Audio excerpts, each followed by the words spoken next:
Mbola ho ampitomboina ho aminareo hatrany ny fahasoavana ry avy avy amin'i Jesoa Kristy Tompontsika. Amen. Andeha araka hivavaka isika. Ry Tompo, Rainay any an-danitra, Rainay amin'ny alalan'i Jesoa Kristy ianao. Ianao ny tompon'ny tantaran'ny fiainanay, ny lasa, ny ankehitriny ary ny ho avy. Tompo, ampitombo ny finoanay, atokianay anao, tsy hananana asa tebiteby ny amin'ny ho avinay rehetra. Amin'ny anaran'i Jesoa.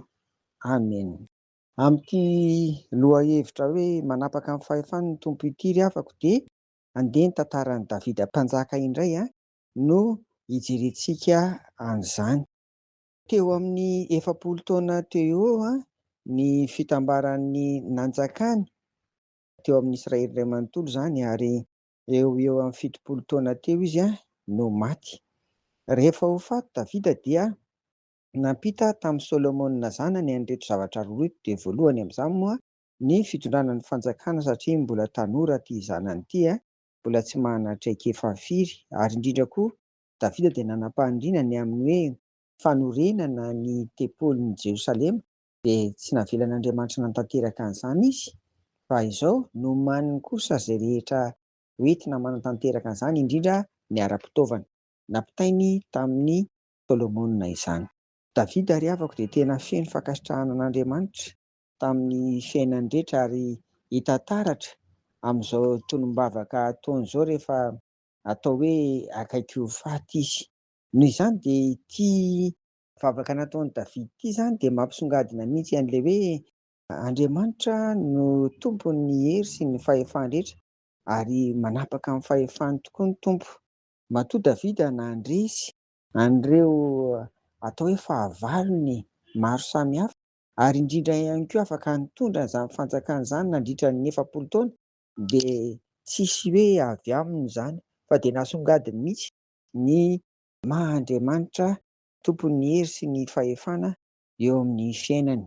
Dia ity izany misy atao hoe vavaka ohatra ry havana, hanasongadiana antsika an'izany hoe manam-pahefana, masy mandidy, ary indrindra tompon'ny hery rehetra ity Andriamanitra ity. Jereo ange ao amin'ny tantara voalohany, toko 720, andininy 10 ka hatramin'ny andininy 130 no ahitantsika an'izany tonom-bavaka nataon'i Davida izany, dia ary hovakiana amin'ny anaran'i Jesoa.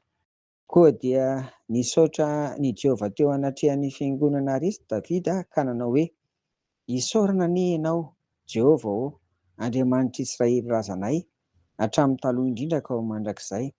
Anao Jehovah ny fahalehibiazana sy ny hery sy ny voninahitra sy ny famirapiratana ary ny fiandrianana, dia izay rehetra any an-danitra sy ety an-tany. Anao ny fanjakana Jehovah, ary anao ny fisandratana ho lohany ambonin'izy rehetra. Avy aminao ny harena sy ny voninahitra, ary ianao no manjaka amin'izao rehetra izao. Eo an-tananao ny hery sy ny tanjaka, ka eo an-tananao koa ny mampalehibe sy ny mampatanjaka izao rehetra izao. Koa ankehitriny misaotra anao izahay, ry Andriamanitray sy midera ny anaranao be voninahitra. Amen. Hatreo ry havako no vakiako amin'ity hoe tantara voalohany, toko 720 ka hatramin'ny 13 ity, satria miresaka lehibe indrindra hoy aho teo ny amin'ny roa hevitra antsika hoe manapaka amin'ny fahefan'ny tompo. Io izany ry havana dia misy ohatra ny vavaka.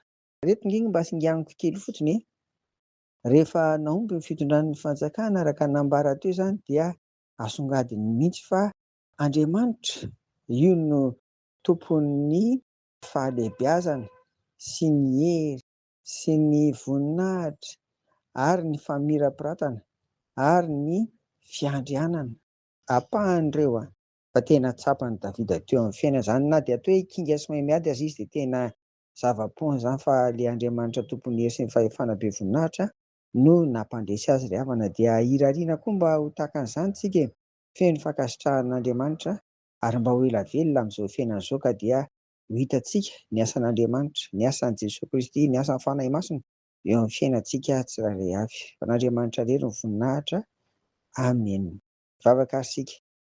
Tompo, izay koa ankehitriny tsy miandro hoe efa akaiky ho faty tahaka ny Davida, fa amin'izao andronay izao, amin'izao fahavelomanay izao, dia fahitanay taratra Tompo ny fahalehibiazanao ny voninahitra ao, ary indrindra manapaka ny fahefana tokoa ianao Tompo, koa dia engany amin'ny fiainanay rehetra dia mba ianao no miamboninahitra ka na n'inona fahombiazana azonay indrindra dia avy aminao avokoa izany.